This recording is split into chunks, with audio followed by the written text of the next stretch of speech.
ശശീന്ദ്രൻ ഒരു മന്ത്രിയായിരിക്കാൻ യോഗ്യനല്ല എന്ന് സിബി പറഞ്ഞതിനകത്തും എനിക്ക് ഭയങ്കരമായിട്ട് വിയോജിപ്പുണ്ട്.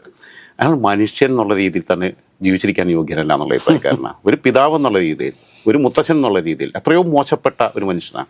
പേരക്കുട്ടിയുടെ പ്രായമുള്ള പെൺകൊച്ചിനെ വിളിച്ചിട്ട് എൻ്റെ പൂച്ചക്കുട്ടി. കാരണം ഇപ്പം വനം വകുപ്പ് കൈകാര്യം ചെയ്യാൻ കൊടുത്തത് അതുകൊണ്ടാണ് പിണറായി വിജയൻ. കാരണം മൃഗങ്ങളോട് പ്രത്യേക സ്നേഹം, അതുകൊണ്ടാണ് മനുഷ്യനെയൊക്കെ പൂച്ചയും പട്ടിയും സിംഹമൊക്കെ ആയിട്ട് കാണുന്നത്.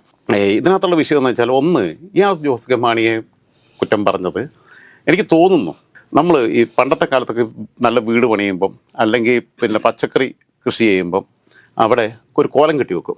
അപ്പോൾ ഇത് കണ്ണ് കെട്ടായിരിക്കാനാണ് ചെയ്യുന്നത്. ആൾക്കാരെ നോട്ടം അതിലോട്ട് പോകും, പച്ചക്കറിയിലോട്ട് പോകത്തില്ല. ഒരു പാവാടയും ബ്ലൗസോ ഒക്കെ ഇടിപ്പിച്ചോ അല്ലെങ്കിൽ ഒരു ഷർട്ടും മുണ്ടോ കുടിപ്പിച്ചോ ബൈക്കോലോ കൊണ്ടൊക്കെ കണ്ടിട്ടുണ്ട്. അങ്ങനെ നമ്മൾ കോലം കെട്ടി വെക്കും. കണ്ണ് കെട്ടായി ദൃഷ്ടിദോഷമോ ഉണ്ടായിരിക്കാനാന്ന് പറയുന്നത്. ഒരു വീടിൻ്റെ ഒക്കെ പണി നടക്കുകയാണെങ്കിൽ കരിങ്കണ്ണ എഴുതി വെക്കുന്നൊരു കാലം ഉണ്ടായിരുന്നു. അങ്ങനെ ഈ മന്ത്രിസഭയ്ക്ക് ദൃഷ്ടിദോഷം ഉണ്ടാകാതിരിക്കാൻ വേണ്ടിയിട്ട് കെട്ടി വെച്ചേക്കുന്ന ഒരു കോലം അതിനകത്ത്.